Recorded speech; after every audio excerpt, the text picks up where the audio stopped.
Kishore Mahbubani. Has the West lost IT? A provocation. A new order of things.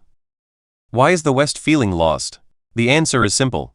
In the early 21st century, history has turned a corner, perhaps the most significant corner humanity has ever turned, yet the West refuses to accept or adapt to this new historical era.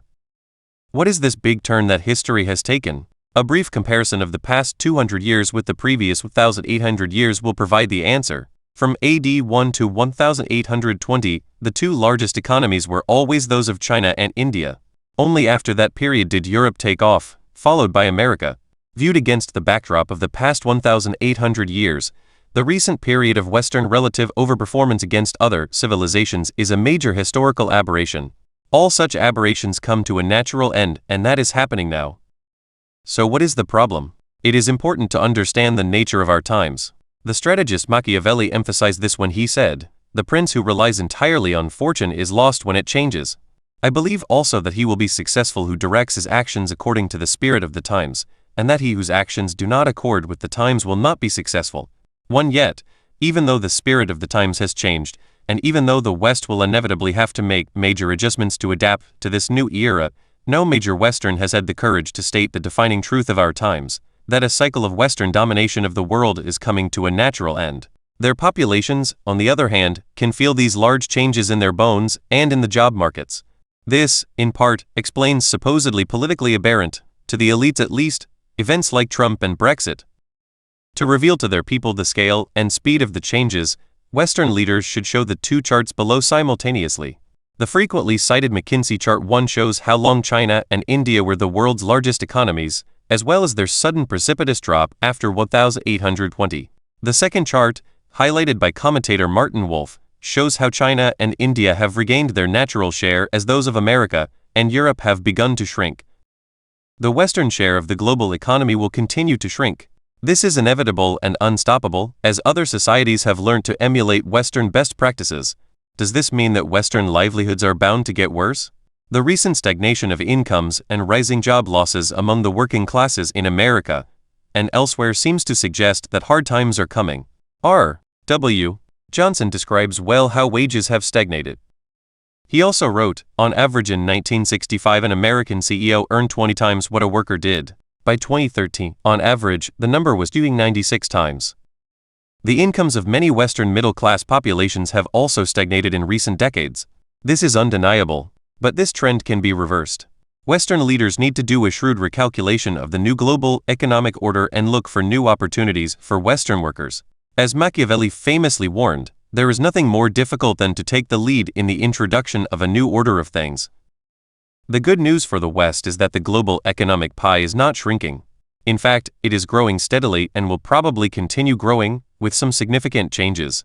Until recently, much of global growth came from G7 economies, not the E7 economies. FN1 This has reversed sharply in the past 2 decades. In 2015, for example, the G7 contributed 31.5% and the E7 36.3% of global growth. In short, the West has hitherto provided the locomotive driving global economic growth, and the rest hitched their wagons to the train. China's explosive growth in recent decades was fueled by exports to America. Now, the rest are providing the locomotive, and Western societies can deliver economic growth to their populations by hitching their wagons to the rest. This sounds simple in theory. In practice, it could be difficult. The West has been at the forefront of world history for almost 200 years. Now it has to learn to share, even abandon, that position and adapt to a world it can no longer dominate. Can this be done? So far, the West has failed to produce a coherent and competitive global strategy to deal with the new situation. Instead, it is flailing about, attacking Iraq, bombing Syria, sanctioning Russia and baiting China. All this adds to a sense of global turbulence. The key message of this book is that there is a better option for the West, helped by analysis and advice offered in friendship from the rest. A cold, careful, and comprehensive calculation of how Western interests have changed, coupled with ruthless realism, indeed, a dose of Machiavelli, is what the West needs. However, Machiavelli remains also one of the most misunderstoods of our time. Many in the West regard Machiavelli as the embodiment of evil. Leo Strauss, the famous American political scientist of the 1950s, called him a teacher of evil. In fact, As the great British philosopher Isaiah Berlin reminded us in his seminal essay The Question of Machiavelli, Machiavelli's values are not instrumental, but moral and ultimate, and he calls for great sacrifices in their name. Berlin stressed that the West's derision for Machiavelli is derived from a deep, but characteristic misunderstanding of Machiavelli's thesis. As he explains, Machiavelli understands that public life has its own morality. In other words, Machiavelli advocates that a leader who makes him or herself responsible for the lives of others has to place their welfare first. A Machiavellian leader must thus always choose pragmatic morals over idealistic or dogmatic ones. Happily, the West need not make any great sacrifices today, because the state of humankind is far better than it was in 16th century Italy. Although Western populations have been grappling with pessimism recently, a new dawn has broken over the rest of the world. Paradoxically, much of this has happened as a result of the West sharing its wisdom with the rest. Sadly, the West remains remarkably ill-informed about the massive improvement in the human condition. Imagine a world where virtually no human being goes to bed feeling hungry, or where absolute poverty has all but disappeared, where every child gets vaccinated and goes to school, where every home has electricity, where every human being carries some kind of smartphone, giving him or her uninterrupted access to global treasure troves of information that were once the exclusive preserves of small elites. Most importantly, imagine a world where the prospects of a major world war are practically zero. Most sensible people would describe such a world as bordering on utopia. Astonishingly few sensible people are aware that we live in a world where humanity is standing on the verge of achieving such a utopia. It's the biggest truth of our times. In objective terms, the human condition has never been better. Violence has fallen dramatically. Harvard's Steven Pinker observes that today we are probably living in the most peaceful moment of our species' time on Earth. 7. He adds, global violence has fallen steadily since the middle of the 20th century. According to the Human Security Brief 2006, the number of battle deaths in interstate wars has declined from more than 65,000 per year in the 1950s to less than 2,000 per year in this decade. 8. Similarly, poverty has also declined dramatically. Oxford's Max Roser says, in 1950 3/4 of the world were living in extreme poverty. In 1981 it was still 44%. For last year, 2016, the research suggests that the share in extreme poverty has fallen below 10%. On literacy, he says, in 1800 there were 120 million people in the world that could read and write. Today there are 6.2 billion with the same skill. 9. Dr. Peter Diamandis, the co-founder of Silicon Valley's Singularity University, has concluded, we truly are living in the most exciting time to be alive. 10. Why? He documents how absolute poverty is disappearing, child labor is declining, infant mortality rates are falling, homicide rates are falling, and average education and literacy rates are exploding all over the world. Johan Norberg of the Cato Institute notes, if someone had told you in 1990 that over the next 25 years world hunger would decline by 40%, child mortality would halve, and extreme poverty would fall by 3/4, you'd have told them they were a naive fool. But the fools were right. This is truly what has happened. Having experienced third world poverty as a child, I know that nothing drags down the human spirit more than a sense of helplessness, uncertainty, and fear of the future. A small regular income and access to basic goods like TV sets and refrigerators also improves one's sense of well-being. In short, the eradication of poverty is spiritually uplifting. The world should rejoice at this change. The gift of Western wisdom. This enormous improvement in the human condition is a result of a slow process of Western ideas and best practices seeping into other societies. The biggest gift the West gave the rest was the power of reasoning. Reasoning is a commonly used word. The Oxford English Dictionary defines it thus: to think something through, work out in a logical manner. Western forms of reasoning have seeped into Asian minds gradually through the adoption of Western science and technology and the application of the scientific method to solving social problems. Science and technology showed the power of empirical proof and constant verification. It led to the adoption of many new technologies, from modern medicine to electricity, from railways to cell phones, all of which improved lives significantly. The application of the scientific method also provided solutions for the seemingly insoluble problems Asians had experienced for millennia, including floods and famines, pandemics and poverty. Similarly, individuals also began to understand how reasoning could improve their personal sense of well-being. As Bertrand Russell said, the world of pure reason knows no compromise, no practical limitations, no barrier to the creative activity embodying in splendid edifices the passionate aspiration after the perfect from which all great work springs. It did not go directly from the West to all other societies. East Asian societies, especially Japan and the Four Tigers South Korea, Taiwan, Hong Kong and Singapore, were the first to absorb these ideas and practices, such as free market economics and empirical scientific research. Their success in turn inspired other societies. East Asia provided the first bridge between the West and the rest. As the spirit of Western reasoning seeped into Asian societies, it led to the soaring of ambition which, in turn, has generated the many Asian miracles we see unfolding today. It is also leading to success in Estonia, Botswana and Chile, 3 countries on 3 different continents. This spread of Western reasoning, in turn, triggered 3 silent revolutions that explain the extraordinary success of many non-Western societies in recent decades. These silent revolutions have gone unnoticed in Western intellectual circles. The first revolution is political. For millennia, Asian societies were deeply feudal. The people were accountable to their rulers, not rulers to their people. Oriental despotism was a fair description of the political environments in all corners of Asia, from Tehran to Tokyo. Each person in Asian societies was supposed to know his or her place. India carried it to the extreme with its caste system. A person's destiny was determined at birth. There was no escape. The rebellion against all kinds of feudal mindsets which gained momentum in the second half of the 20th century was hugely liberating for all Asian societies. Millions of Asians went from being passive bystanders to becoming active agents of change. They took control of their personal destinies.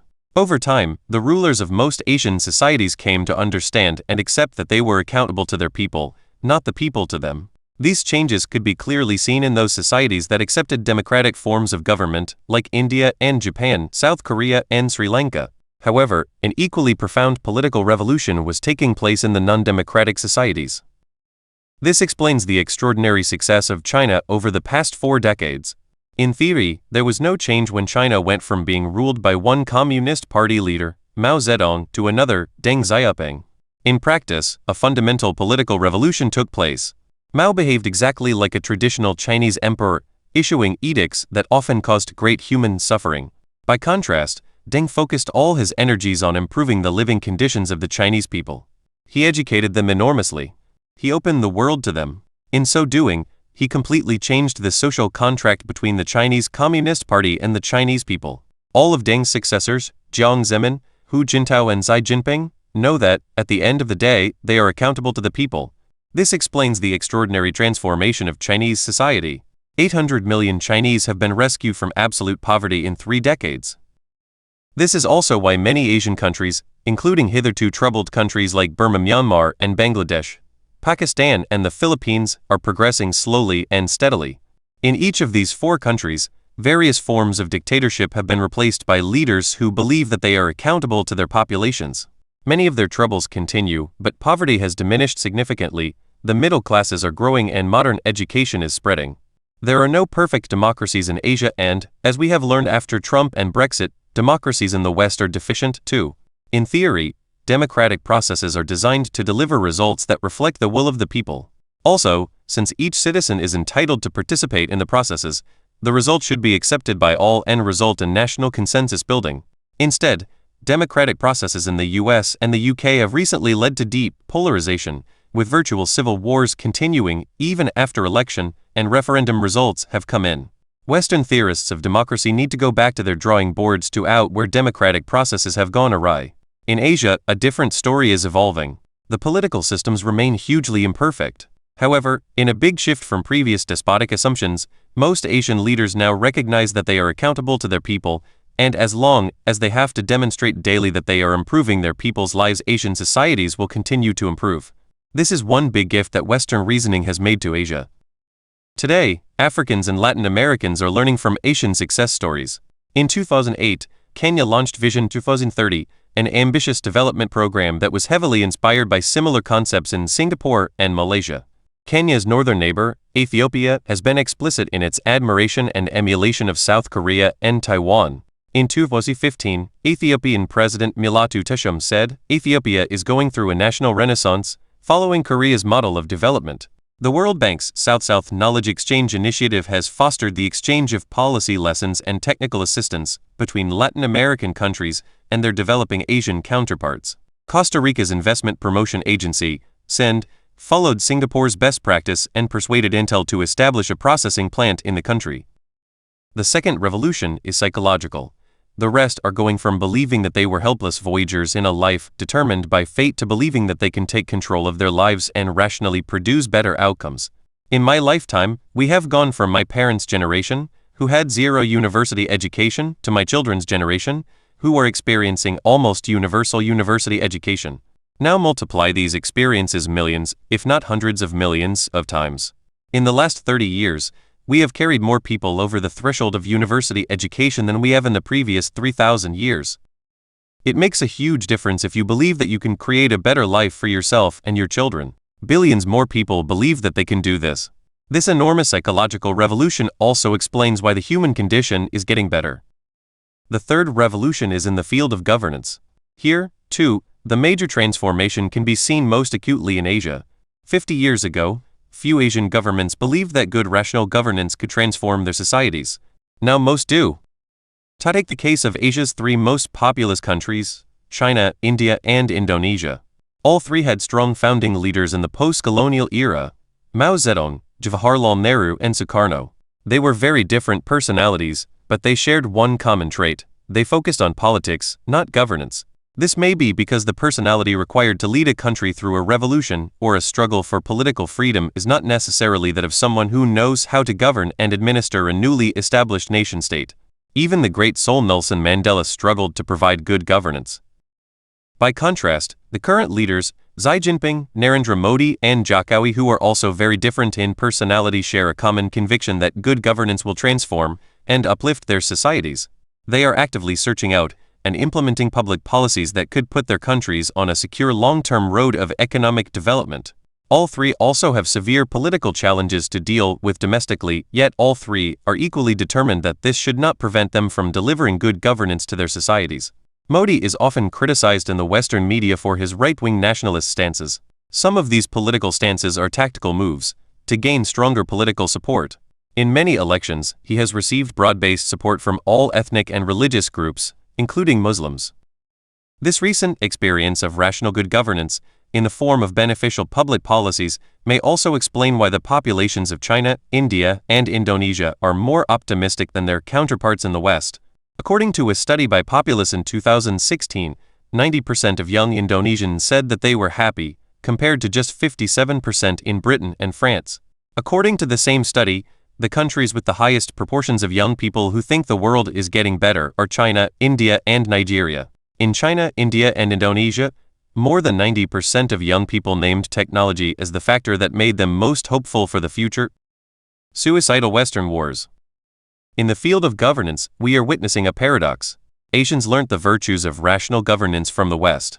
Yet, many Western populations are losing their trust in governance, while Asian levels of trust are increasing. According to the Government at a Glance 2013 survey conducted by Gallup, India ranked second in trust in national government among the countries surveyed. An OECD report based on the survey said that trust in government in all BRICS, Brazil, Russia, India, Indonesia, China, South Africa countries was higher than the OECD average 40%. This rising belief in rational governance is happening not just in Asia. It is happening in Africa too. During the Cold War, America strongly supported strongman rulers like President Mobutu of Zaire, who did little but fleeced their countries.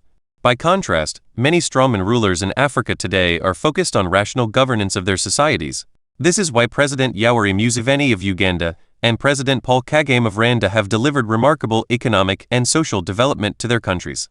From 1990 to 2015, life expectancy improved significantly, from 45 to 58 in Uganda and from 33 to 64 in Rwanda.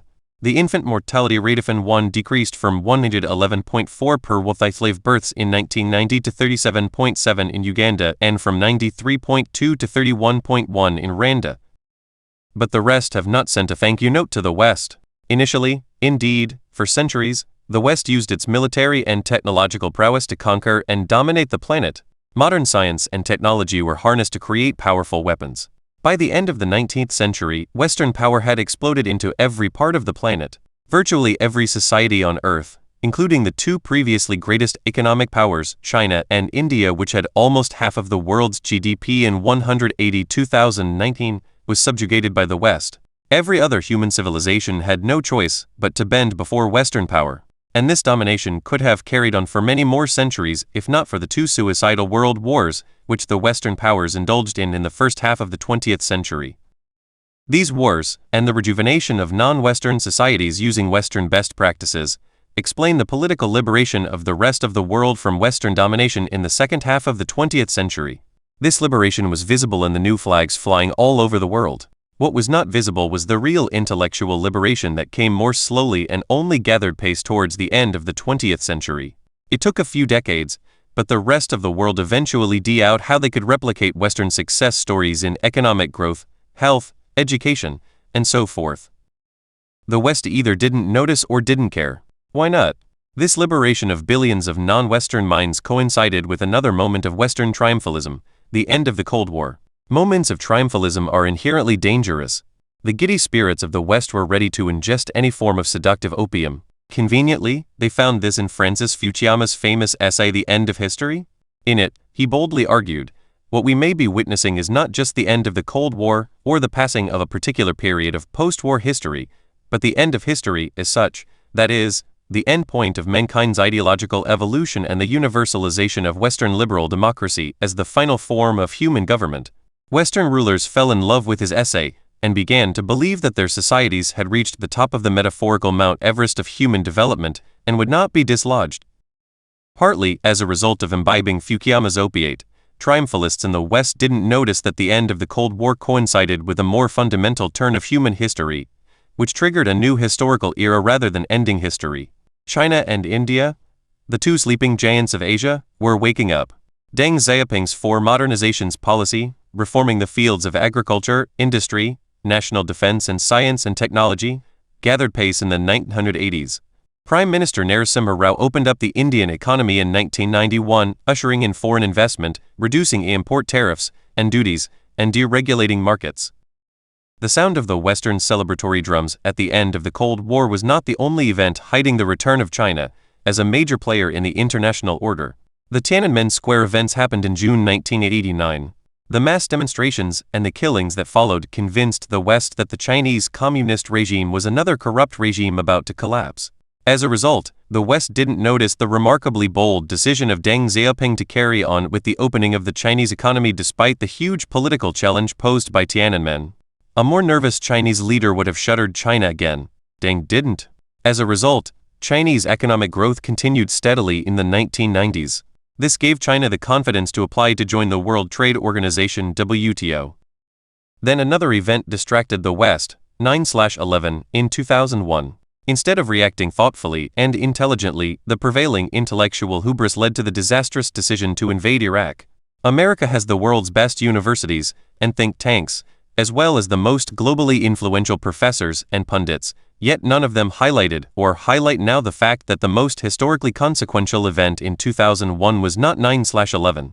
It was China's entry into the WTO. The entry of almost a billion workers into the global trading system would obviously result in massive creative destruction and the loss of many jobs in the West. In August 2017, a Bank for International Settlements report confirmed that the introduction of new workers from China and Eastern Europe led to declining real wages and a smaller share of labor in national output. It added that this naturally meant that inequality within Western economies rose. This was one major reason why Trump and Brexit happened 15 years later. The working class populations could feel directly what their elites couldn't. Their lives were being disrupted by fundamental changes taking place in the world order, and their leaders had done nothing to explain to them what was happening, or to mitigate the damage. Sadly, most elites in the West still view with contempt all those who voted in favor of Trump and Brexit. Hillary Clinton revealed this when she described Trump supporters as a basket of deplorables. The blindness of Western elites. Western elites, who remain the most globally influential elites, believe that they understand the world better than anyone else. They display little humility when they write in the pages of the New York Times or the Financial Times, the Wall Street Journal or The Economist, or when they speak on the BBC and CNN. Most of these elites remain convinced that they are right. Yet they are now distrusted by their masses, who sense in their daily lives the emergence of a new world that the elites either pretend is not happening or dismiss. These Western elites need to develop a good understanding of this new era that is emerging forcefully, and work with their own populations to formulate thoughtful and pragmatic policy responses that will help everyone prepare for the great changes that have begun, and which will only gain further momentum through the 21st century. Adapting to great change is never easy, especially when this massive return of the West is coinciding with several other structural revolutions. The world of 2050 will bear little resemblance to the world of 1950, or even In 1976, the West launched the G7 to bring together the world's most powerful economies. Their share of the global GDP was 45.3% in 1995.23. By contrast, the share of the E7, the seven largest emerging economies, then was half that at 22.6%. However, by 2015 their respective shares were 31.5% G7 and 36.3% E7. PricewaterhouseCoopers has forecast that by 2050 the G7 share will slide to 20%, and that of the E7 will have risen to almost 50% in purchasing power parity PPP terms. Few periods of human history have seen such enormous changes in one lifetime. Sadly, no brave Western leader has emerged to speak honestly about them. This monumental shift of power away from the West will be uncomfortable for Western minds. Ignoring it will only mean delayed and more painful adjustments for Western societies. And the West should bear in mind that the adoption of various Western best practices globally is also creating a more peaceful and prosperous planet that the West can live in happily. Let's step back from the daily headlines of bad news to see how countries that were seen as hopeless are progressing. Pakistan is one of the most troubled countries in the world. Virtually no one sees Pakistan as a symbol of hope. Yet, despite being thrust into the front lines by George W. Bush after 9/11 in 2001 and forced to join the battle against the Taliban, Pakistan experienced a staggering fall in poverty from 2002 to 2014, according to the World Bank, having to 29.5% of the population. In the same period, the middle-class population soared. Henry Kissinger famously described Bangladesh as a basket case country after he opposed the separation of Bangladesh from Pakistan in 1971. Yet it has achieved an average rate of 5.5% growth over the past 2 decades. 26 More amazingly, the World Bank has announced that Bangladesh can reach its goal of achieving middle income status by 2021. Life expectancy in Bangladesh has also risen sharply, from 45.83 in 1960 to 69.68 in 2010. For the first time in centuries, the poor people of Bangladesh are feeling hopeful for the future. Hope begets happiness. When countries like Bangladesh and Pakistan have begun marching steadily towards middle-class status for a significant part of their populations, the world has turned a corner. Indeed, the statistics for the growth of middle classes globally are staggering. From a base of 1.8 billion in 2009, the number will hit 3.2 billion by 2020. By 2030, the number will hit 4.9 billion, which means that more than half the world's population will enjoy middle-class living standards by then. In theory, these statistics only tell a story about economic development. In practice, these statistics are about the elimination of human suffering and a daily increase in the sum of human happiness. As a result of economic growth, each year new clinics and schools are built, electricity lines and water pipes are laid, more children are vaccinated, women get educated, fewer babies die, more people live longer, and people get better jobs. In short, all the things that Western populations took for granted and the rest thought were out of their grasp are becoming universal. For the majority of us, the past 3 decades, 1990 to 2020, have been the best in human history.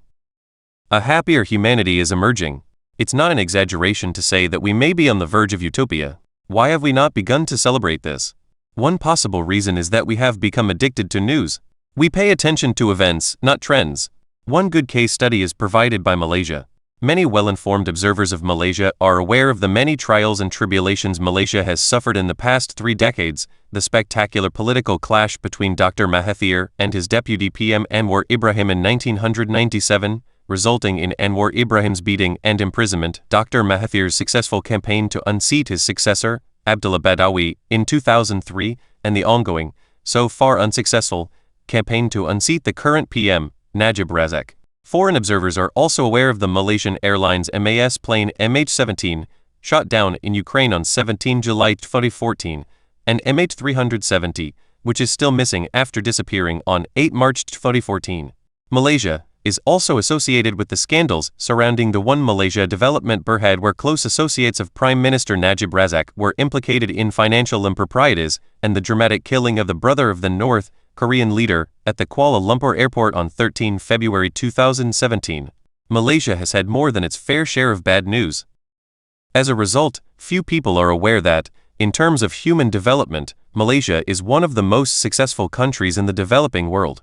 Its poverty rate has gone down spectacularly from 51.2% in 195,829 to 1.7% in 2012.30. Its middle class grew by 6.5 million people from 1990 to 2008.31. According to a 2015 study by the Pew Research Center, Malaysia experienced the greatest increase in the share of the population that are upper middle class income earners, which rose from 12% in 2001 to 29% in 2011.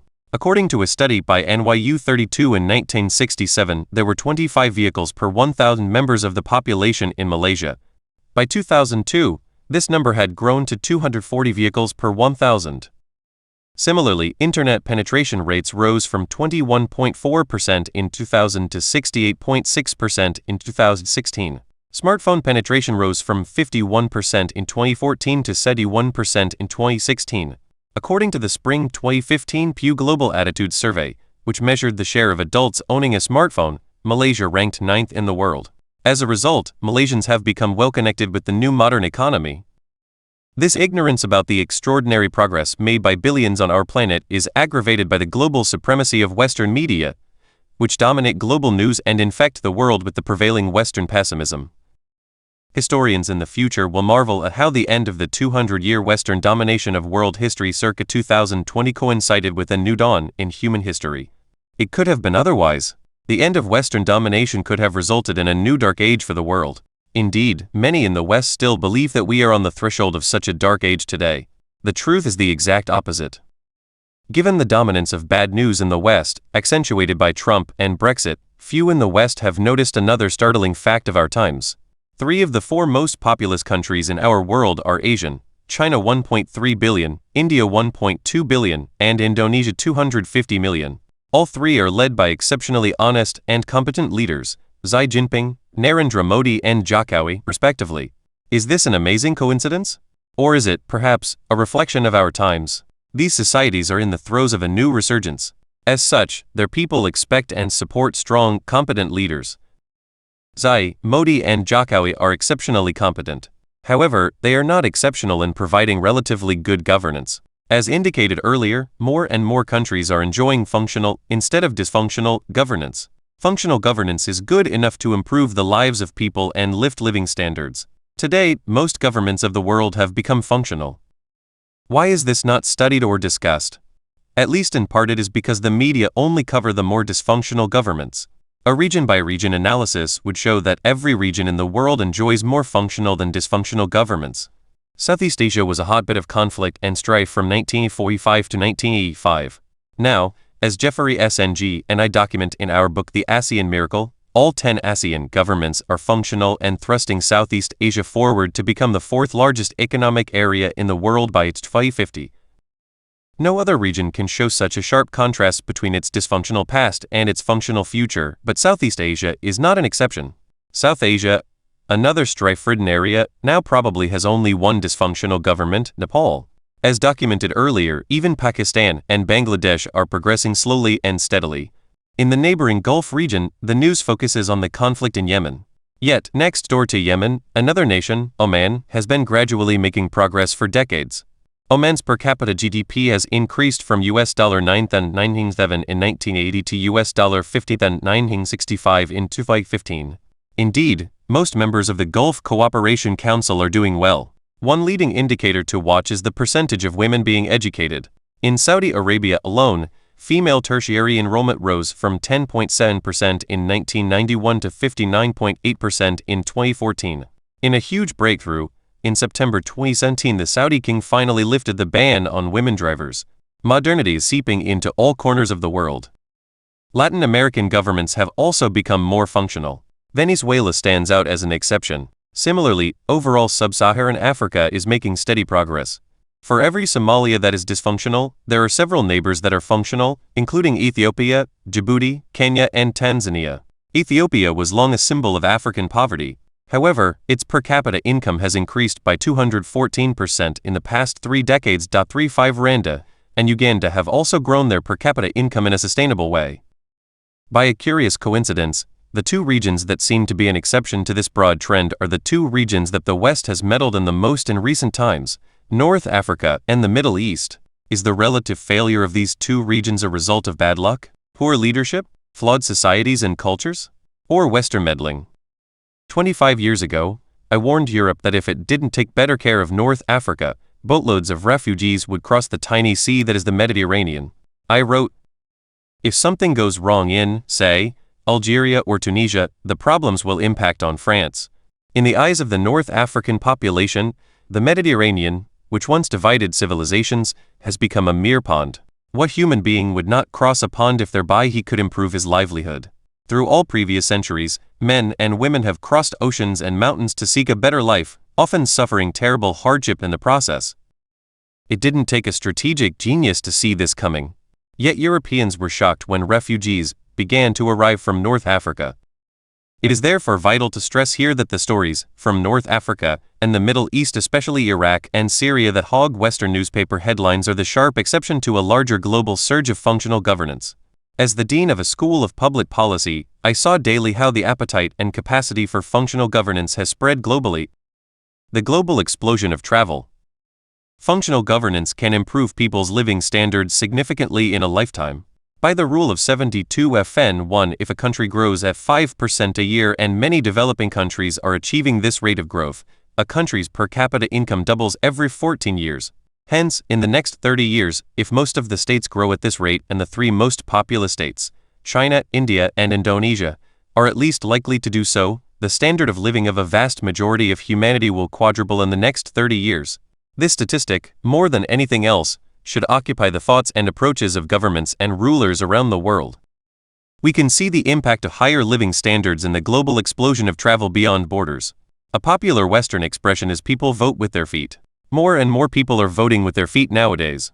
They are voting with their feet to travel overseas, and they are also voting with their feet to return home. These are the global S. In 1950, the world saw 25.3 million international tourist arrivals. In 2015, the number had hit 1.16 billion, a 45-fold increase. The current projection is that by 2030, 13 years from now, the number could hit 1.8 billion. International tourism is the ultimate luxury. You have to ensure that you have taken care of all your immediate needs and the foreseeable needs of your family before you can afford to spend a significant amount of money on international travel. Airfares and hotels are not necessarily cheap, but they are getting progressively cheaper in the era of budget airlines and Airbnb. After you have saved enough money for travel, you want to travel to safe places. Clearly, Afghanistan and Syria are not going to get tourists for a while. A common refrain of Western leaders is that the world is a dangerous place. George W. Bush said in 2006, "The American people need to know we live in a dangerous world." 10 years have passed since he said this. If he had been right, we should have seen a sharp reduction in international tourist flows over the past decade, especially since tourists tend to be risk-averse. They do not travel overseas to endanger their lives. Yet, in the period 2005 to 2014, while the world was ostensibly getting more dangerous, the number of international tourists jumped from 823 million to 1.16 billion. The story of tourist flows from China is particularly telling. The Chinese are voting with their feet in ever greater numbers. In 1980, when I first visited China, there were 0 Chinese tourists going overseas. Only officials traveled overseas. By 2015, there were 100 million Chinese tourists. Why is this remarkable? Many in the West still see the Chinese people as suffering because they are ruled by a repressive and harsh communist regime. If this Western perception were true, would 100 million Chinese people be able to travel overseas freely? The old Soviet Union, also run by a communist party, never allowed Soviet citizens to travel overseas. And more significantly, would 100 million Chinese tourists return home freely if they were indeed oppressed? The inability to see the explosion of new personal freedoms that the Chinese people are enjoying means that the West is also unable to see that Chinese civilization is beginning to experience the most glorious period ever in its 3,000-year history. A similar renaissance will occur in many societies as we become a world with universal access to information. As a young poor boy in Singapore in the 1950s, I wanted to own the Encyclopedia Britannica. I never fulfilled this dream. Today, most young boys and girls will eventually get access to the contents of an equivalent of the Encyclopedia Britannica. Sometime in the next decade or two, we will live in a world where over half the world's population will have access to a smartphone, and smartphones are getting smarter and smarter. As recently as 1990, there were close to 0 mobile phones in India. By December 2015, there were almost a billion subscriptions, though most of them were for dumb phones. Today, India is the world's second largest smartphone market, with more than 220 million unique users. According to the 2016 Ericsson Mobility Report, Indian usage is predicted to nearly quadruple to reach 810 million smartphone subscriptions by 2021. That is only 3 years away. Just as India took a major leapfrog over landlines to provide universal access to all phones, it will take another major leapfrog over ATMs to create a cashless society by enabling smartphones to make payments. China is already ahead of America and Europe in doing this. Many of life's little inconveniences disappear with the smartphone. The smartphone also helps explain why we are experiencing the greatest advancements of the human condition. Leapfrog technology is a critical ingredient. Future generations will also identify another critical historical turning point in our time, the information revolution. For most of human history, access to education and information was limited to small groups of elites. Now it has become almost universalized, as primary education is reaching each child. All this is also spreading the culture of modern reasoning gifted by the West. With functional governance, reasoning, and smarter, more comfortable populations, wars will continue to diminish, violence will become less frequent, and economies will continue to grow steadily. More clinics and schools will be built, children will have access to smartphones, and we will see the best educated generation emerge. Humanity will be better connected and more integrated than ever before. Historians will look back at our generation and thank it for propelling humanity towards the most promising era in human history. And they will, of course, wonder why we didn't realize it was happening and adjust our policy approaches accordingly. This is especially pertinent for the West. Why hasn't the West noticed? Few leading Western minds are aware of, or if they are aware, they are not focused on, this explosive improvement in the human condition over the past 3 decades. The West needs to engage in deep self-reflection. In so doing, the West will see more clearly how and why it needs to change course if it is going to keep itself safe and prosperous in the 21st century. As George Orwell wrote, to see what is in front of one's nose needs a constant struggle. Honest self-reflection is never easy. As an amateur student of psychology, I learned from a very young age how prevalent self-deception can be. To break through the natural tendency to deceive ourselves, we have to deal with painful and uncomfortable truths. For example, few in the West will openly acknowledge that one key word explains why the West lost its way at the end of the Cold War: hubris. As the spirits of Western leaders soared at their great victory over the Soviet Union, they switched off all the signals that could have alerted them to other big changes. This is, after all, a normal human response to a great victory. Fukuyama's essay The End of History did a lot of brain damage to the West. It provided the opium to justify a complacent autopilot strategy at the precise moment when the West should have switched on its competitive engines. To clarify this point, let me put across a brief post-World War Roman II version of history that no major Western historian has put across. After the Second World War, the West remained focused and competitive. Western Europe worked hard to revive economies devastated by the years of war. America woke up and focused intensively on the new Soviet challenge. Both North America and Western Europe enjoyed healthy economic growth rates in the 1950s and 1960s. America's GDP grew at an average rate of 4.28%, while Europe's grew even faster, at 4.87%. Even so, the United States was shocked when the Soviet Union became the first country to send a man into outer space. The United States ramped up its R&D investments to become the first country to land a man on the moon in 1969. Through the 1970s and 1980s, as the Soviet threat gained pace, with Soviet-supported invasions in Cambodia and Afghanistan, the West remained alert. However, some seeds of complacency were taking root. After the massive decolonization of Asia, Africa, and Latin America in the middle of the 20th century, there were some concerns that these newly independent countries would challenge the West. Indeed, there were strong and vibrant Third World leaders, including Jawaharlal Nehru of India, Gamal Abdel Nasser of Egypt, Sukarno of Indonesia, and Norodom Sihanouk of Cambodia. Yet, as these 2 decades progressed, it became clear that, with the exception of the 4 tigers, most Third World economies were failing. The idea that any of these economies, including China and India, could challenge the West was laughable in Western eyes. As the Singapore ambassador to the UN in the 1980s, I experienced the Western smugness over its inherent economic superiority. Western diplomats dispensed advice with thinly disguised condescension to the 88% of the global population outside the West. When the Soviet Union collapsed in 1991, it provided a massive boost to the sense of superiority that the West had begun to develop in the previous 2 decades, building on its highly developed sense of superiority over the past 2 centuries. This is why both American and European intellectuals believe that, having won the Cold War, the West could afford to relax and enjoy its good fortune. Western civilization had reached the final peak of human achievement. Other civilizations would have to struggle and work hard. The West need not. Willy Klees, the former foreign minister of Belgium, said in the early 1990s that the Cold War has ended. There are only 2 superpowers left, the United States and Europe. Western hubris. This precise moment of maximum Western hubris coincided with the engines revving up in the rest of the world, particularly in China and India. China got going first, with Deng Xiaoping's breathtaking launch of the 4 modernizations in 1978. But Tiananmen in 1989 reinforced Western blindness. It strengthened Western governments' conviction that only their societies had found the magical formula for economic growth and political stability. Similarly, when senior Indians like Manmohan Singh and Montek Singh Ahluwalia went with their begging bowls to the IMF in 1990-91 to seek Western assistance in resolving a major financial crunch in India, the West's dominance seemed obvious. Another event around the same time that prevented the West from changing course was the Asian financial crisis of 1997-8. In the mid-1990s, some in the West began to notice that a major Asian economic resurgence was happening. The desire to engage with Asia grew. I experienced this at first hand when I visited several European capitals to promote Singapore's idea of having the first Asia-Europe ASEM leaders meeting. The first ASEM summit was held in Bangkok with great fanfare on 1-2 March 1996. However, a year later, as soon as a string of Asian economies, including Indonesia, Malaysia, Thailand and South Korea, suffered in the Asian financial crisis, Europe once again lost interest in Asia.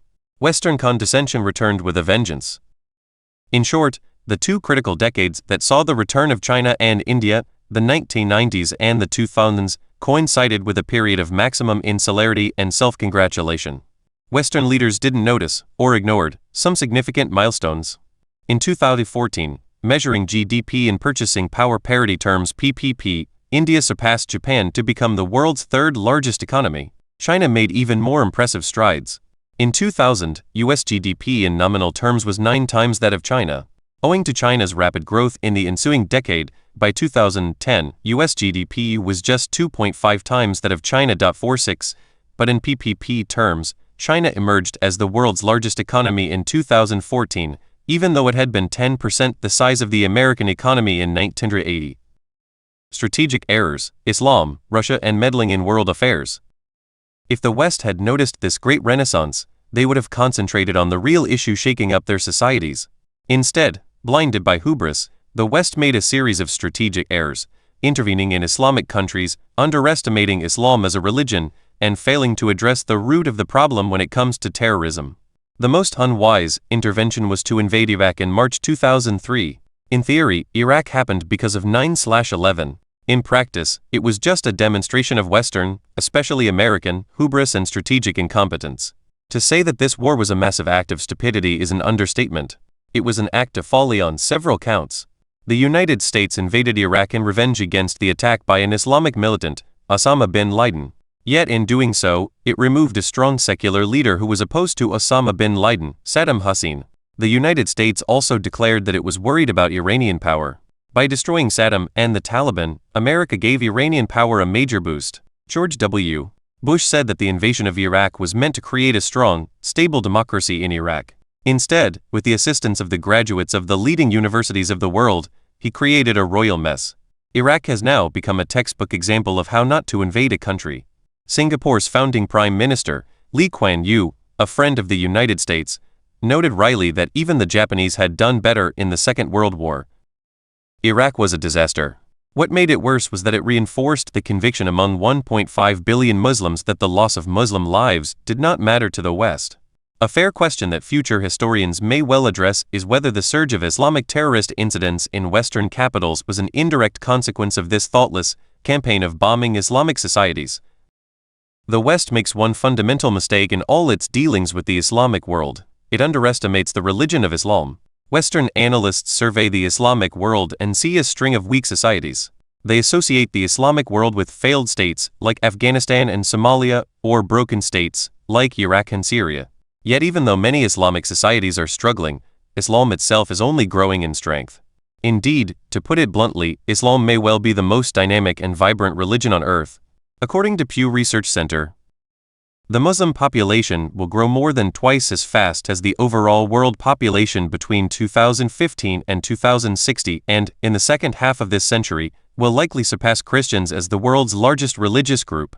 While the world's population is projected to grow 32% in the coming decades, the number of Muslims is expected to increase by 70%, from 1.8 billion in 2015 to nearly 3 billion in 2060.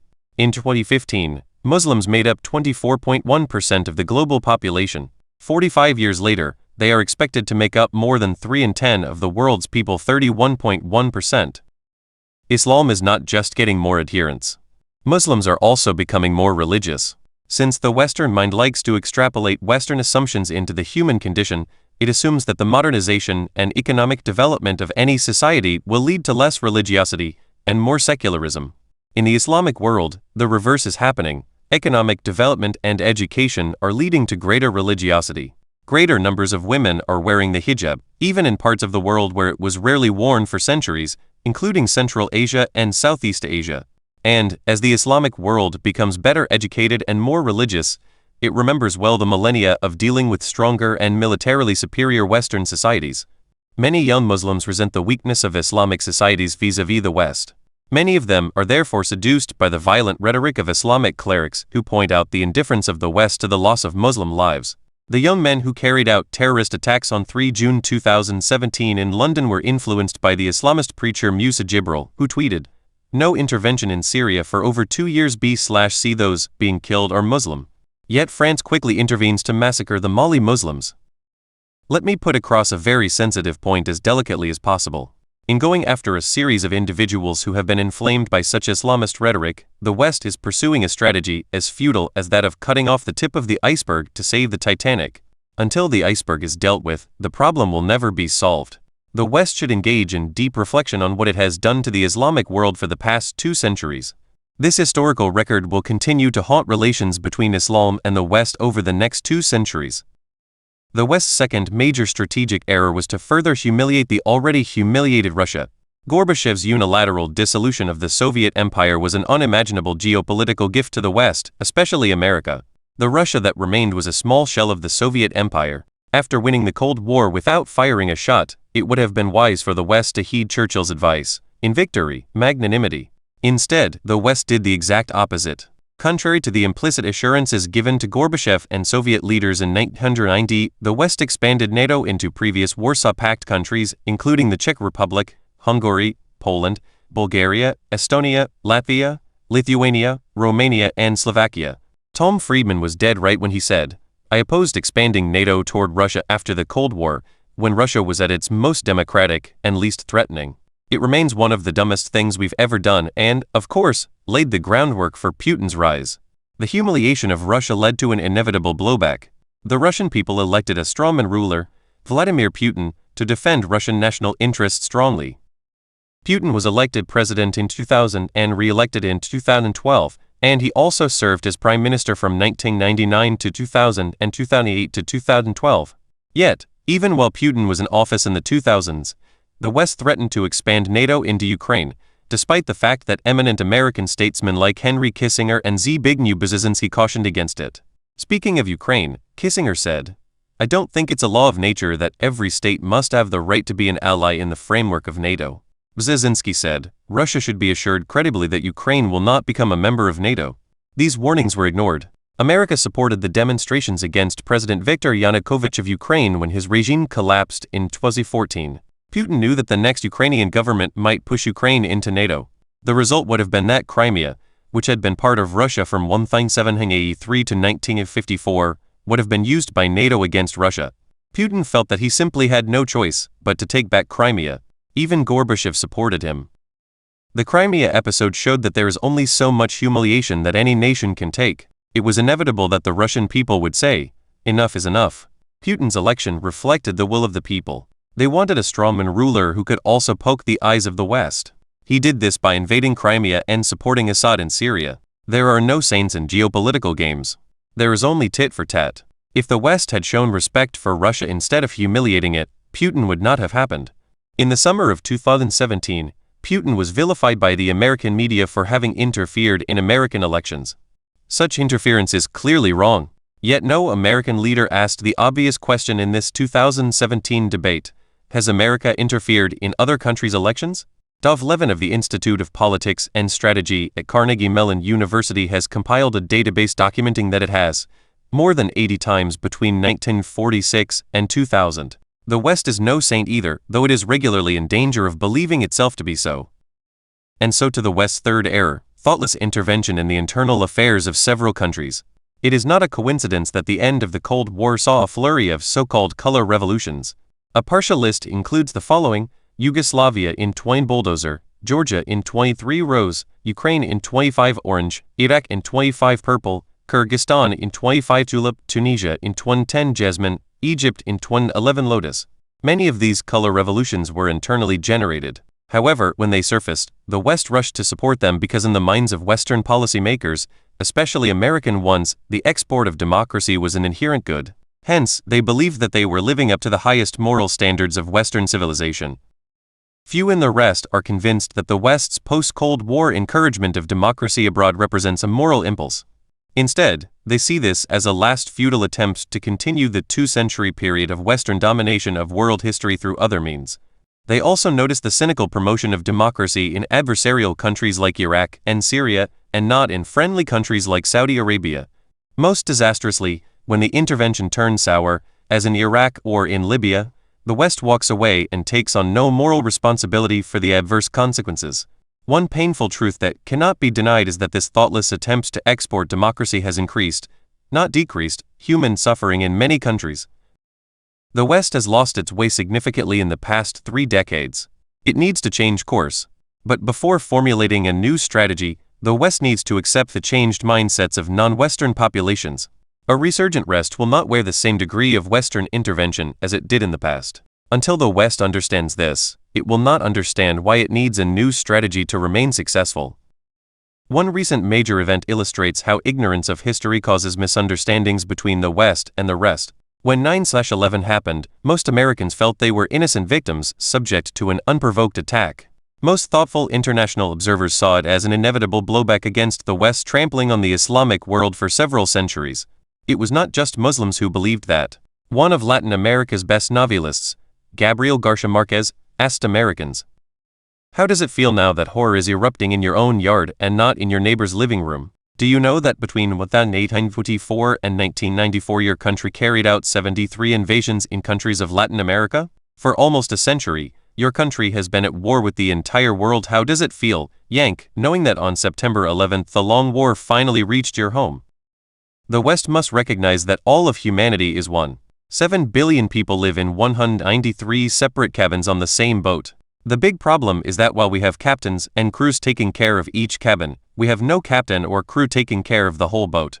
We can and should strengthen multilateral institutions of global governance, like the UN, the IMF, the World Bank and the WHO to take care of common global challenges. It is unhelpful that America is led by a president who refuses to recognize that we belong to a single human tribe living together on a fragile little planet, the only habitable place within the universe that we know of. If we screw up the only planet we have, we don't have a planet B to go to. Fortunately, the spread of modern reasoning by the West has made the rest of the world more rational and responsible.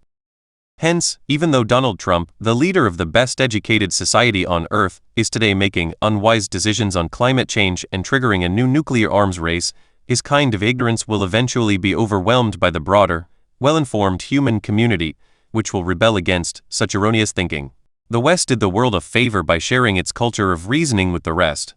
Now the rest, after gaining the same access to the best sources of information, will be able to educate the West on the virtues of working together to protect and preserve planet Earth. Just as Donald Trump has pulled America backwards in the battle against climate change, the 2 most populous nations, China and India, have moved forward instead of blaming the West for creating the climate crisis, which is technically correct. And guess what? The Chinese and Indian people are supporting their governments. With greater access to information, they know that China and India will suffer if climate change worsens. There was no guarantee that China and India would continue to be reasonable on climate change after Trump made America unreasonable. The fact that they are is a clear cause for celebration. A new strategy, minimalist, multilateral and Machiavellian. Against this backdrop of a better educated and more rational global community that will no longer wear Western meddling and condescension, the time has come for the West to abandon many of its short-sighted and self-destructive policies and pursue a completely new strategy towards the rest of the world. This new grand strategy can be described as the 3M strategy. The 3Ms refer to minimalist, multilateral, and Machiavellian. The minimalist approach is a critical first step. Many in the West believe that the West is an inherently benign force that is constantly trying to improve the world. Hence, they will be puzzled by this call to do less rather than more. To understand why less will be better, the West needs to achieve a new consensus on its role in world history. When the West was overwhelmingly stronger than the rest of the world in the 19th and 20th centuries, it had an explosive impact across the globe. Western boots trampled everywhere. The rest had no choice but to bend to Western power. Now, as Western power recedes, it is perfectly natural for the rest to ask for new terms of engagement.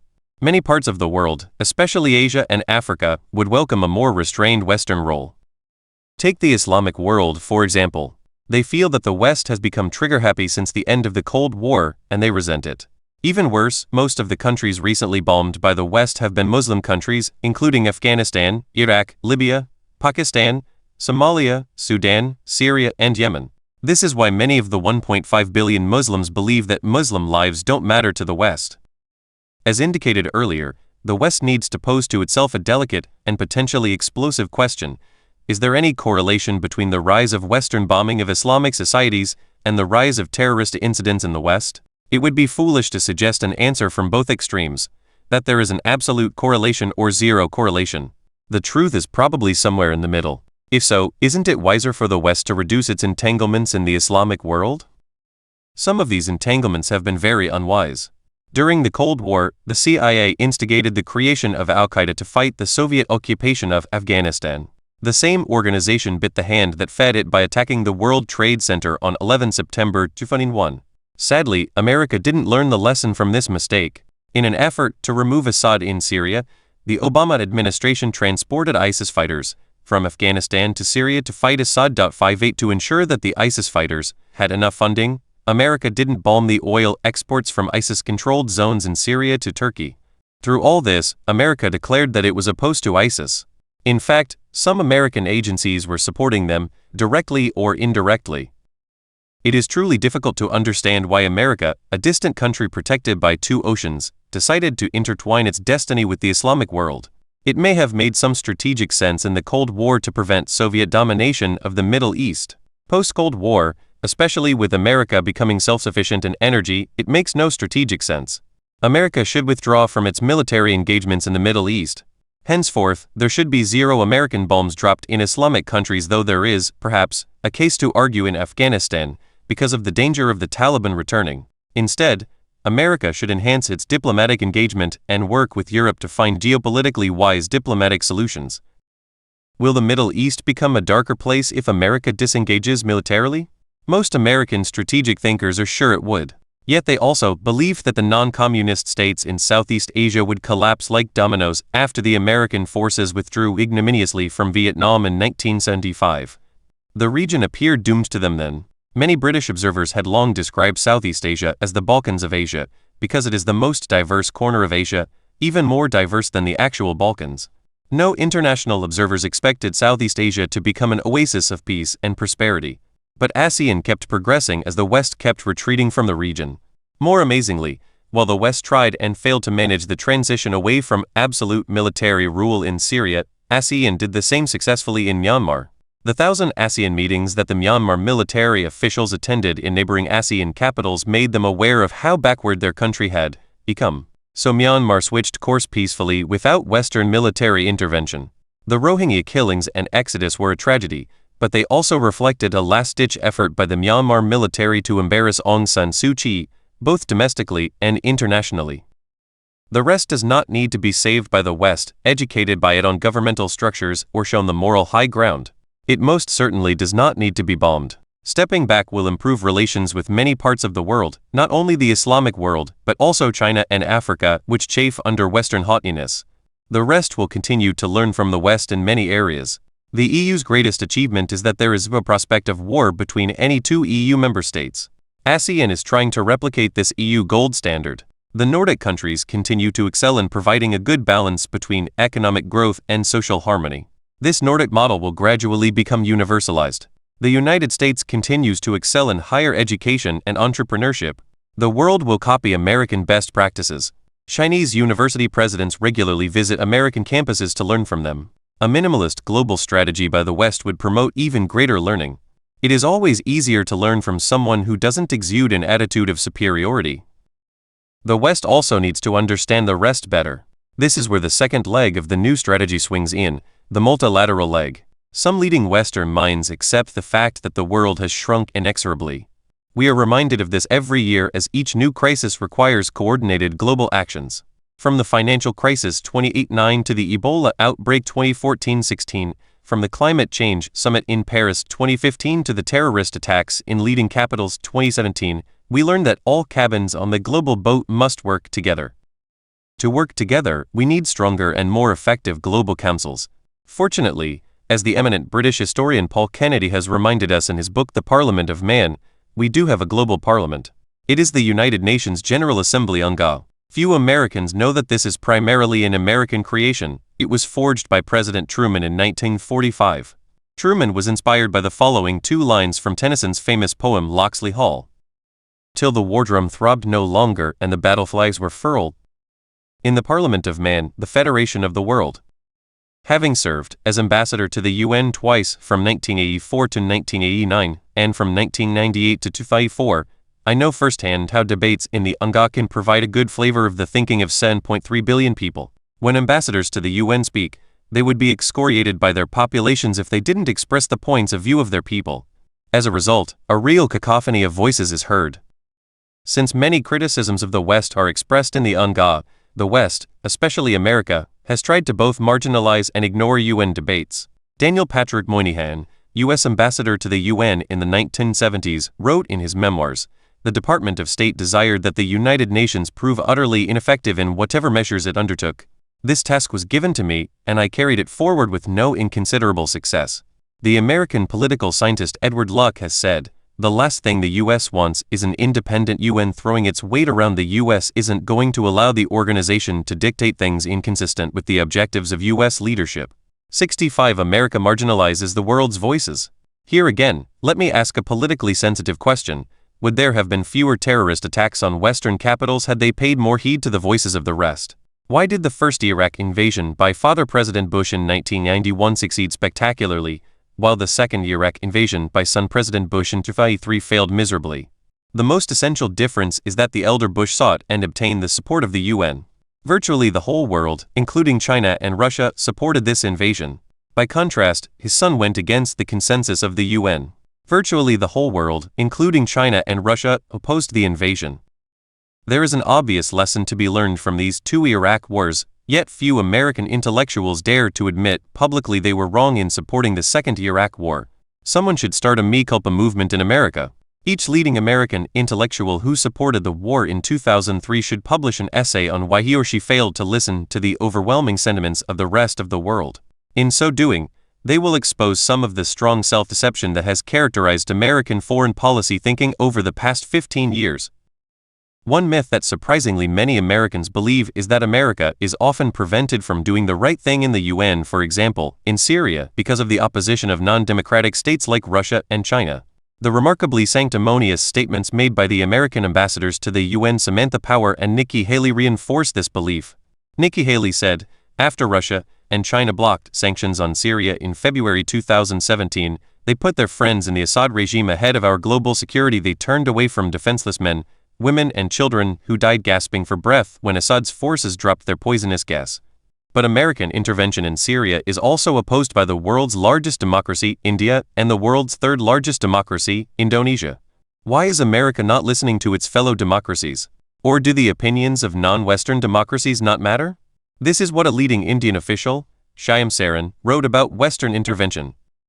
In most cases, the post-intervention situation has been rendered much worse, the violence more lethal, and the suffering of the people who were supposed to be protected much more severe than before. Iraq is an earlier instance. Libya and Syria are the more recent ones. A similar story is playing itself out in Ukraine. In each case, no careful thought was given to the possible consequences of the intervention. He also wrote, Europe has added to instability and disruption in West Asia with its ill-considered interventions in Libya and Syria. This is why multilateral institutions and processes matter. They provide the best platform for hearing and understanding the views of the world. The next time the West wants to get on its moral high horse and intervene in another non-Western country, it should first convene a meeting of the UN General Assembly. This is the only forum where all 193 sovereign countries can speak freely, and it is where the West will get a good understanding of what 88% of the world's population thinks. Over the past 30 years, as Western power has waned, instead of listening to the majority opinions of humanity, the West has regularly tried to justify its ignoring of majority worldviews by attacking the UN. There has been a dedicated American campaign, supported by European cowardice, to delegitimize the UN, especially the UNGA. Yet, as Margaret Thatcher shrewdly observed, the United Nations is only a mirror held up to our own uneven, untidy and divided world. If we do not like what we see, there's no point in cursing the mirror. We had better start by reforming ourselves. We need to build a new global consensus. The beautifully written Charter of the United Nations and the Universal Declaration of Human Rights, which espouse many noble universal values, can provide the foundation for the values of this new consensus. The re-legitimization of the UN is therefore another simple step away from the current flawed and arrogant Western strategies. There is no better opportunity to do this than now. In a somewhat miraculous move, the UN elected Antonio Guterres as UN Secretary General in 2016. It was a miracle because he is shrewd and experienced. Even better, he is European and comes from a NATO state, Portugal. If the West cannot work with a staunchly pro-Western Secretary General like him to revive and strengthen the UN, who can it work with? Yet, altruism never works in international affairs. The West will only change course and work to strengthen, not undermine, multilateral institutions when it concludes after hard-headed analysis that it is in its long-term interests to do so. This is why the third prong of a new Western strategy has to be based on a Machiavellian approach. What approach will best serve the long-term global interests of the West? Machiavelli is both one of the best-known and least understood Westernness. In the popular imagination, he is seen as a personification of evil. Yet, most serious philosophers regard him as one of the wisest thinkers of all times. The great philosopher Isaiah Berlin reminded us in his classic essay that Machiavelli's key goal was to promote virtue. His goal was to generate a better society that would enhance the well-being of its citizens. In our rapidly changing world, the West needs to learn more from Machiavelli and deploy more strategic cunning to protect its long-term interests. Strategic cunning is as old as the hills. 2,500 years ago, the legendary Chinese strategist Sun Tzu advised, "Know thyself, know thy enemy. 1,000 battles, 1,000 victories." The most difficult part of this piece of advice is know thyself. Few in the West are aware of how quickly the Western share of global power has shrunk, as documented in the opening charts. A general going into a battlefield with an army twice the size of his opponents will adopt one strategy. However, if his army shrinks to half the size of his opponents and he maintains the same strategy, he is committing a strategic folly. This is what the West is doing. Its global power is rapidly shrinking, but it proceeds on autopilot. The West on autopilot. Europe and America do not face the same challenges.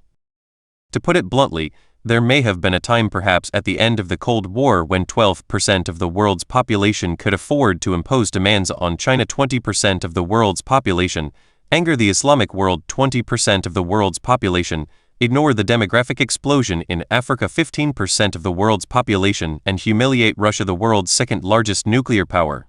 That time has gone. The West will have to learn to be as strategically cunning as Mao Zedong, a good student of Sun Tzu. Mao succeeded in battle after battle against the Kuomintang and the invading Japanese by fighting with the primary enemy and setting aside the struggle against the secondary enemy. It was brilliant of him to invite Nixon to visit Beijing when his primary concern was a war with the Soviet Union. The reality that the West has to deal with is that the primary strategic challenge for America is not the same as the primary strategic challenge for Europe. For America, it is China. For Europe, it is the Islamic world at its doorstep. Facts are facts. Yet each year, when the best Western strategic thinkers converge at the Munich Security Conference in February, not one Western strategic thinker can state the most obvious and important thing, American and European interests have diverged. The election of Trump has brought this divergence out into the open.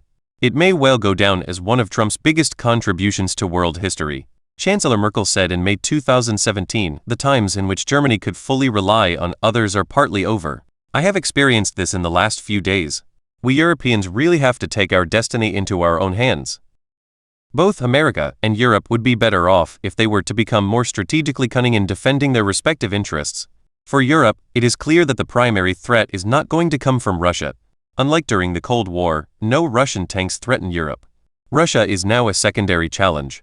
Hence, Europe should make peace with Putin. Nor is Europe threatened by Chinese intercontinental ballistic missiles.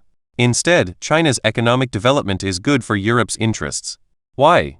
Europe's primary threat is spillover instability from the Islamic world. As long as North Africa and the Middle East are populated with struggling states, migrants will come into Europe, stirring populist parties. However, if Europe helps North Africa to replicate the successful economic development stories of Malaysia described earlier and Indonesia, Europe will have built a strategic bulwark against unmanageable migrant flows. In short, it is in Europe's strategic interest to import the East Asian economic success stories into North Africa.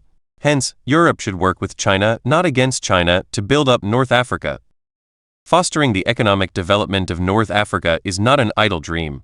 The per capita incomes of Algeria and Tunisia were higher than those of Malaysia and Indonesia 30 years ago.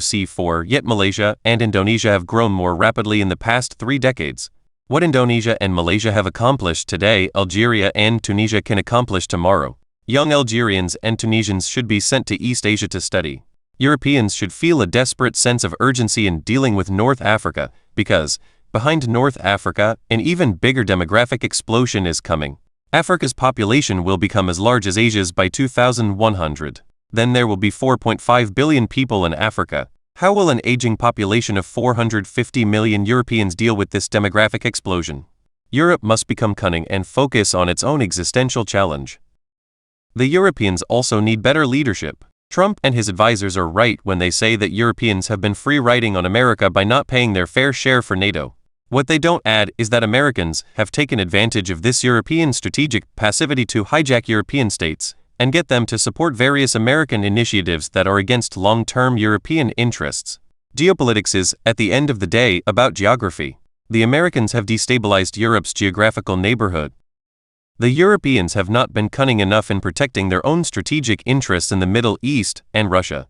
The Americans can walk away from the disastrous consequences of destabilizing Ukraine. The Europeans cannot.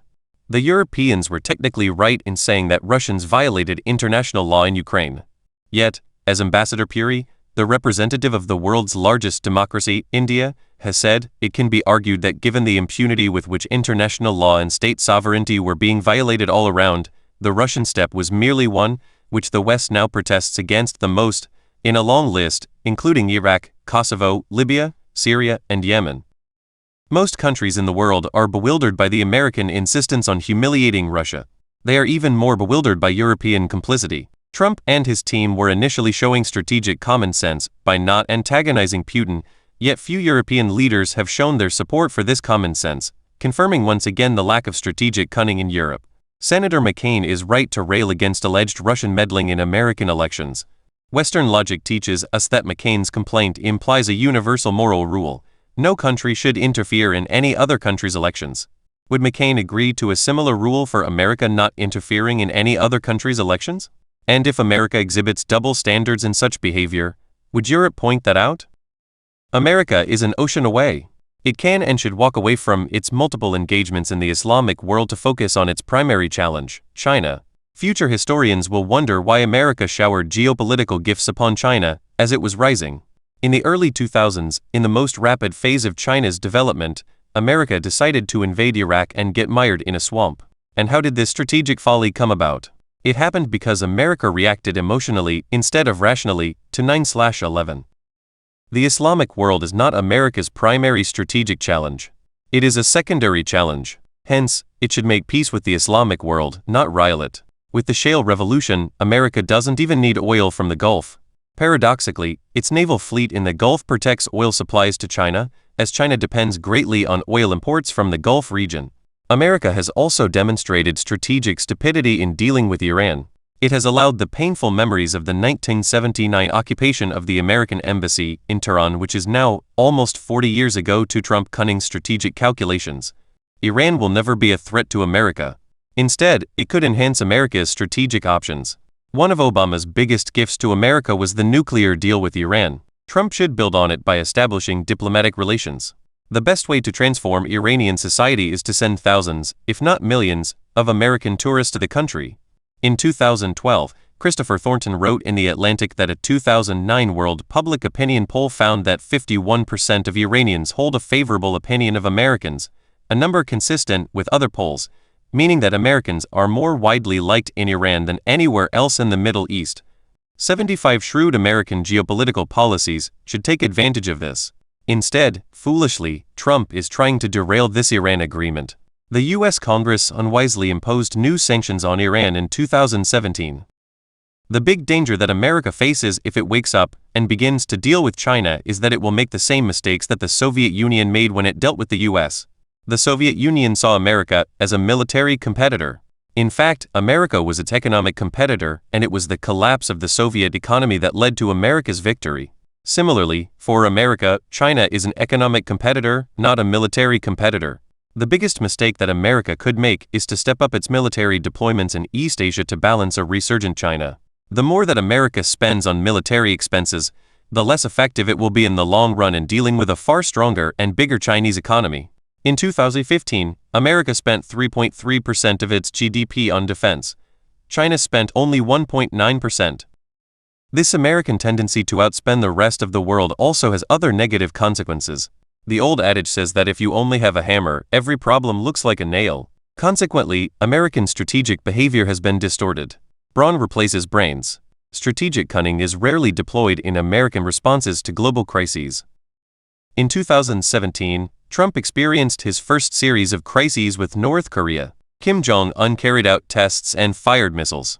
America reacted in a Pavlovian fashion. It sent a naval fleet led by USS Carl Vinson to be parked near North Korea. Rex Tillerson announced that the era of strategic patience was over. Did these military responses work? Did they change North Korean behavior? No. Kim Jong-un knew better than anyone that America didn't have a military option. A military strike against North Korea a la Syria would have led to an artillery barrage against Seoul. 1 million people could have died, and the resulting war would not have been between North Korea and America. In a replay of 1950, China would have got involved. There were other options America could have deployed. There is one major historical fact that most American policymakers do not seem to know. Diplomatic immunity was invented over 2,000 years ago to enable diplomatic envoys to visit enemy capitals without getting their heads chopped off by angry kings and queens. Hence, if North Korea is an enemy, the logical response is to establish diplomatic relations with Pyongyang. However, since Washington, D.C. is often shrouded in political correctness, it is the only capital that believes that establishment of diplomatic relations is an act of approval. Actually, it is supposed to signal a lack of trust among nations. As a consequence, America underuses its diplomatic opportunities. If it were to utilize diplomatic tools, it would first create a strategic alignment of interests between China and America on the Korean Peninsula. How would this be done? Professor Robert Farquhar has advised that America could provide China with a strong assurance that a reunified Korean peninsula would be a neutral country like Austria after the Second World War. All American troops and bases would leave a reunified Korea. And would this be a strategic defeat for America? Or would this be a cunning move by America to create a fiercely independent country on China's doorstep? Just as history and geography made Vietnam fiercely independent of China after American troops left, the same would happen to Korea. In short, strategic cunning can be more effective than military brawn in solving complex geopolitical challenges. Sadly, this reliance on military brawn is not confined to the right wing in America. The left-wing liberals also feel a need to demonstrate their hawkish credentials. Hillary Clinton demonstrated this as Secretary of State in advocating the bombing of Syria. Even Obama felt a need to step up the bombings of Afghanistan and Pakistan with unmanned drones. Quite remarkably, the only time when the liberal intelligentsia praised Donald Trump was when he bombed Syria after an ostensible chemical attack by President Assad on 6 April 2017. America needs to engage in deep reflection on why American strategic behavior relies more on bombs than brains. Ironically, China may be privately happy that America focuses on military solutions while it focuses on economic development. In theory, China will win an economic competition because it has a much larger population, 1.37 billion, as opposed to America's 321 million. Yet, America has outperformed every other economy in the world by being able to attract the best and brightest of the 7 billion people on Earth. This is why many of America's greatest universities, schools, and companies are led by American citizens born overseas. The H-1B visa, which allows U.S. companies to employ foreign nationals in certain occupations, is part of America's strategic answer to China's population advantage. Yet it is precisely at the moment when America needs more H-1B visas to deal with China's economic competition that America is reducing the number of H-1B visas. All this is a result of the lack of long-term strategic cunning. This is why the Machiavellian dimension is so critical if the West is to successfully adjust and adapt to its new position in the world. A more dangerous world. My Asian, African, and Latin American friends will be troubled by my call to the West to be cunning. They will fear that I am trying to prolong Western domination of our global order. That's not my reason for calling for more strategic cunning. I am doing so because a naive and ideological West is dangerous. The failure of the West to make major strategic adjustments is responsible for many of the mishaps the world has experienced recently. The world will become more unstable unless the West radically changes course. Democracies are not designed to take on long-term challenges. They can respond to immediate threats like Hitler or Stalin. However, even if the threat is going to be faced by the grandchildren of the voters, voters will not vote for a politician who says, "Let's sacrifice now to save our grandchildren." Western thinkers are right to speak about the many virtues of democratic political systems. They are also right in saying that democracy is the worst form of government, except for the alternatives. It is also true that because of their many checks and balances, democracies have demonstrated long-term resilience. However, the West is wrong in believing that democracy is a necessary condition for economic success. If it were, China could not and should not have succeeded, but it has. This is also why many in the West deeply resent China's success. It undermines many key pillars of Western ideology. The shortcomings of democracy are dominating Western societies at a time when these societies have to make major strategic changes, and failures to make strategic changes at the right time do lead to disasters. Many of the problems the West is encountering now are the result of the strategic misjudgments of yesterday.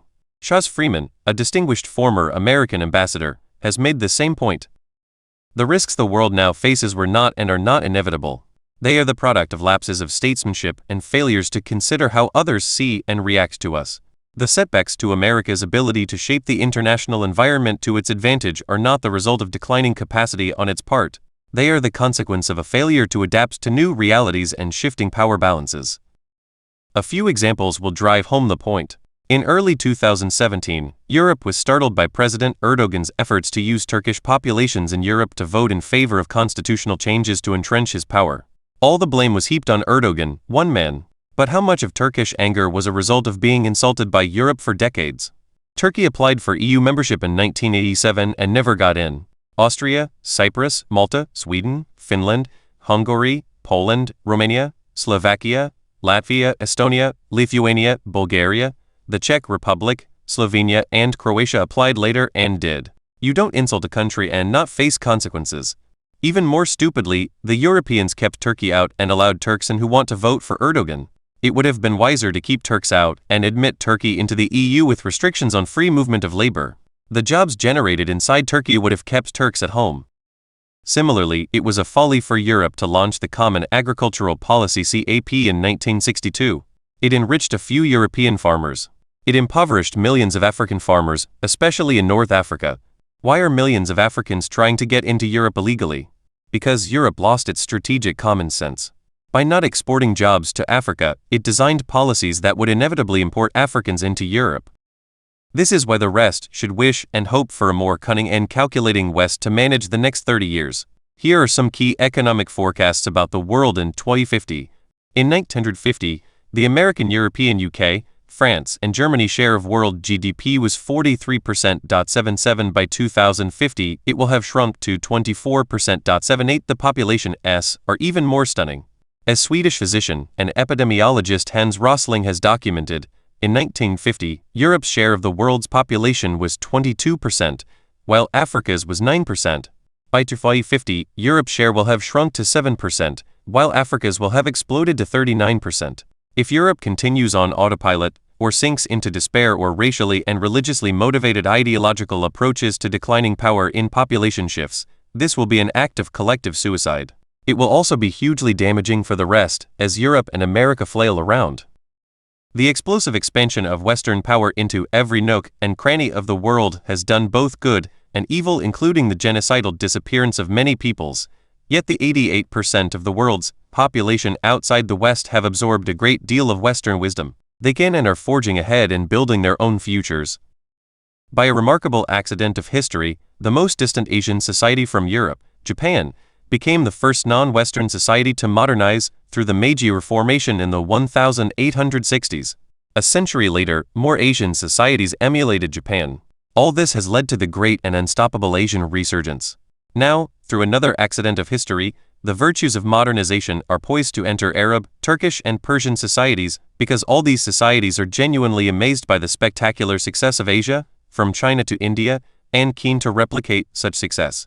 It is not an accident that the custodian of the two holiest Islamic sites, King Salman of Saudi Arabia, decided to make a month-long trip to Asia instead of Europe in early 2017 as his first overseas tour. By looking east instead of west, these Islamic societies will slowly transform and modernize. The West can accelerate a two-way street of learning between Western and Eastern Muslims by quietly terminating its two-century-long policy of interfering in Islamic societies. A good start, as indicated earlier, will be to stop all bombing of Islamic countries. After a few painful bumps in the road, the Arabs, Turks, and Persians will reach various mutual adjustments. Europe's shining example of the culture of peace, which has been replicated in the more diverse Southeast Asia, will slowly seep into the Middle East too. This is the most significant advantage that will come from a strategic and cunning withdrawal of Western power from this region. Few Western minds can conceive of a peaceful Middle East. Sam Huntington, one of America's most thoughtful analysts, famously declared that Islam has bloody borders. 9/11 only accentuated the belief that Muslims are inherently violent. If this were true, I should live each day in extreme fear. Singapore is a small, predominantly Chinese state surrounded by two large, mostly Muslim states, Malaysia and Indonesia. Despite having had multiple problems with both of them over the decades, the chances of Singapore going to war with either state is practically zero today. Why? All three countries have learned that wars don't make sense. We are focused on economic growth and working together to promote it. The sort of sensible decisions that Singapore, Malaysia and Indonesia have made are being replicated everywhere. A Middle East region with less Western meddling will ultimately be a predominantly peaceful region. Similarly, the 1.3 billion people of India who will become 1.66 billion by 2010,079 will benefit from a graceful withdrawal of Western power.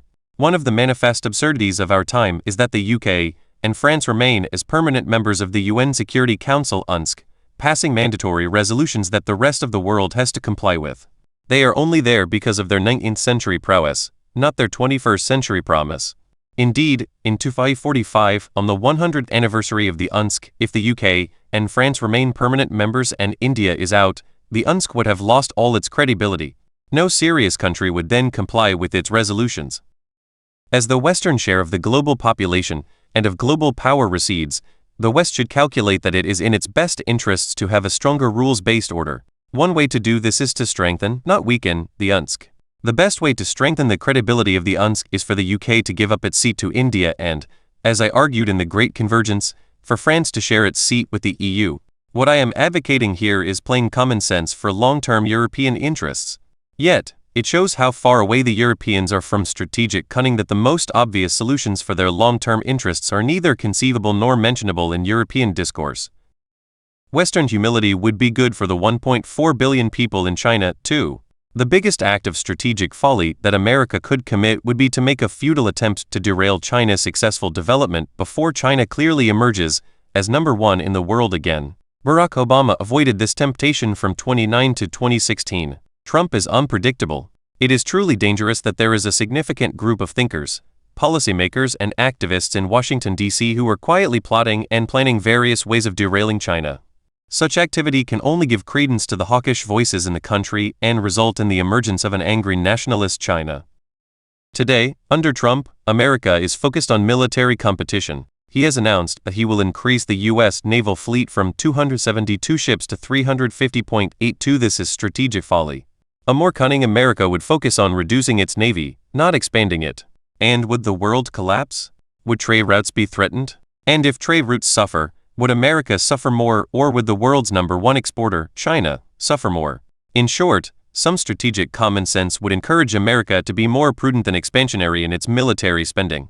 It is an even bigger folly for Trump to announce a nuclear arms race, as nuclear weapons remain the only force that could destroy the world. Instead of igniting an arms race with China, America should heed the cunning advice given by Bill Clinton when he spoke at Yale in 2003. This is what he said.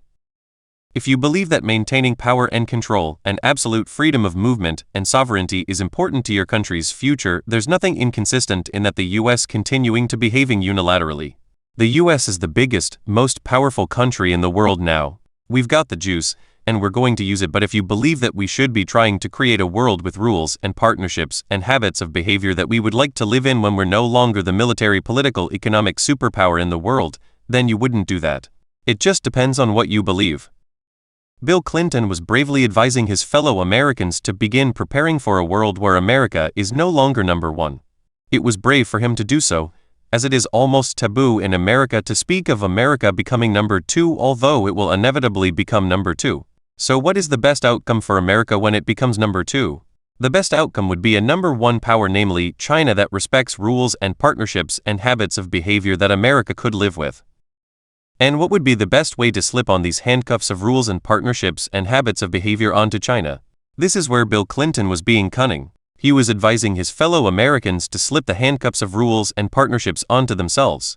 Once America had created a certain pattern of behavior for the world's number one power, the same pattern of behavior would be inherited by the next number one power, namely China. The good news is that China, for its own reasons, is happy to live in a world dominated by multilateral rules and processes. Xi Jinping explained why in the two brilliant speeches he gave in Davos and Geneva in January 2017. Xi said, for example, in Geneva, economic globalization, a surging historical trend, has greatly facilitated trade, investment, flow of people and technological advances. 1.1 billion people have been lifted out of poverty, 1.9 billion people now have access to safe drinking water, 3.5 billion people have gained access to the internet, and the goal has been set to eradicate extreme poverty by 2030. However, what Xi did not say is that China, unlike America, does not have a messianic impulse to change the world. If order abroad facilitates order at home, China would be happy. Hence, by following Bill Clinton's cunning advice, America would be laying the foundation for a more orderly world. A better world, for Americans and Europeans.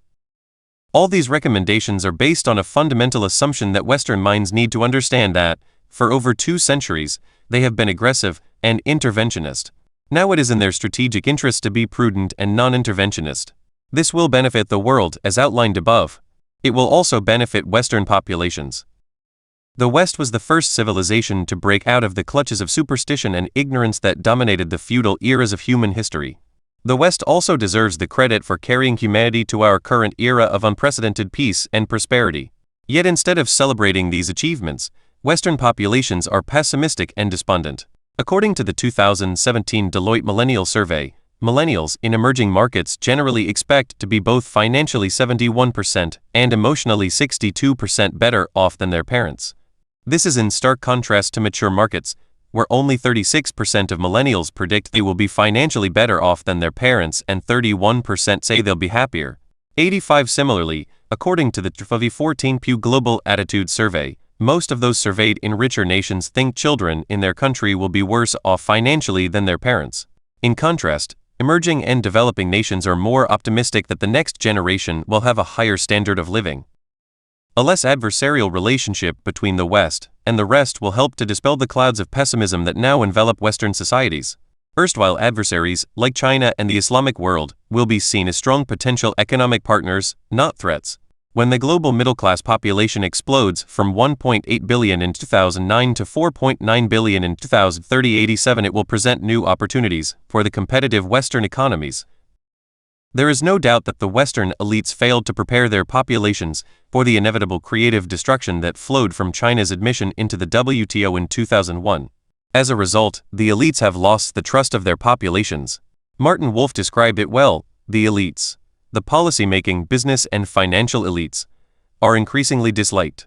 You need to make policy which brings people to think again that their societies are run in a decent and civilized way. Fortunately, this problem can be solved. Many societies, from Sweden to Singapore, have devised various social safety nets to help the working classes handle the disruptions of globalization. The solution is not to close the doors to free trade. The theory of comparative advantage still holds true. Asia is rising because it remains committed to this theory. The Western elites need to regain their intellectual confidence and explain again to the masses how it works. To do so, however, they have to overcome their current bitter divisiveness. Unfortunately, the current political environments in both America and Europe are not conducive to deep, long-term reflection. In theory, this reflection should come easily to the liberal and open-minded elites. However, on both sides of the Atlantic, they are now consumed by different kinds of civil wars. America has never been as deeply divided as it has become since Trump's election. Trump is clearly ignorant about the world. His constant emphasis on America first is alienating. However, the liberal opposition is not making matters any better. None of the liberal bastions of thought are prepared to contemplate the possibility that they, too, may have been part of the problem. The New York Times, for example, remains unrepentant. It takes no responsibility for failing to explain why so many working class, especially white, Americans had become so disconnected with the messianic worldview of American elites. The elites clearly enjoyed the rich pickings they got from surfing on the globalization that America launched. They refused to see the pain that the same massive change had wrought upon the masses. There is one glaring statistic to sum this up. 63% of Americans don't have enough savings to cover a $500 emergency dotate 9 in short, while America is wasting trillions fighting unnecessary wars and deploying unnecessary aircraft carriers. 200 million Americans live on the edge. This defies common sense. Trump was not wrong when he advocated the goal of America first. This is what his people want. However, his methods of achieving this are totally flawed. If he cuts off America from global trade flows, he will deliver an America last. What America needs is a strong degree of bipartisan consensus on how to engage the world intelligently so that all Americans, especially working-class Americans, are better off. Instead, at a time when the country should come together, it has never been more divided, and it is badly divided because both sides are being ideological. If both sides were to become more Machiavellian in their calculations, they would agree on some obvious and fundamental things that America needs to do. However, to reach any such agreement, they have to understand the rest better. Unfortunately, any such understanding is undermined by American insularity. Every fortnight, my home in Singapore receives, by mail, a copy of the New York Review of Books (NIB). It is probably the best-written magazine in the world. It is such a joy to read. But every time I pick it up, I wince when I look at the table of contents. Almost all the writers are Western. There are 4.43 billion Asians out of a global population of 7.12 billion people, and the NIB apparently can't find any Asian writers. Perhaps it cannot find ones who reinforce the Western Weltanschauung worldview. One of Asia's best novelists is Amitav Ghosh. He told me that his relationship with the New Yorker, another great magazine, came to an end when he resisted their attempts to get his writing to fit into their traditional worldview. As long as liberal Americans believe that they have the most liberal minds in the world, they will never wake up and understand the closed mental universes they have boxed themselves into. Liberalism has created an attitude of intellectual superiority, especially towards the rest of the world. Most European intellectuals, who are more aware of their own troubled history and the damage that European colonization did to the world, do not share the messianic impulse of American intellectuals. Nonetheless, there is a similar reluctance to accept the new reality that Europe must also make structural adjustments to cope with a resurgent West. So, has the West lost it? The crux of the problem facing the West is that neither the conservatives nor the liberals, neither the right wing nor the left wing, understand that history changed direction at the beginning of the 21st century. The era of Western domination is coming to an end. They should lift their sights from their domestic civil wars and focus on the larger global challenges. Instead they are, in various ways, accelerating their irrelevance and disintegration. FN1. It is not inevitable that China will lead the world, even though it is inevitable that China will have the world's largest economy. Nor is it inevitable that the past 2 centuries of Western domination of world history will be replaced by 2 centuries of Asian domination, even though it is inevitable that the Asian share of the global GDP will far surpass that of the West. It is inevitable that the world will face a troubled future if the West can't shake its interventionist impulses, refuses to recognize its new position, or decides to become isolationist and protectionist. This is why this book is intended ultimately as a gift to the West. It reminds the West how much it has done to elevate the human condition higher than ever before. And it would be a great tragedy if the West were to be the world's primary instigator of turbulence and uncertainty at the hour of humanity's greatest promise. If this were to happen, future historians will be puzzled that the most successful civilization in human history failed to exploit the greatest opportunity ever presented to humanity. A simple dose of Machiavelli is what we need to save the West and the rest. Otherwise, the West really has lost it.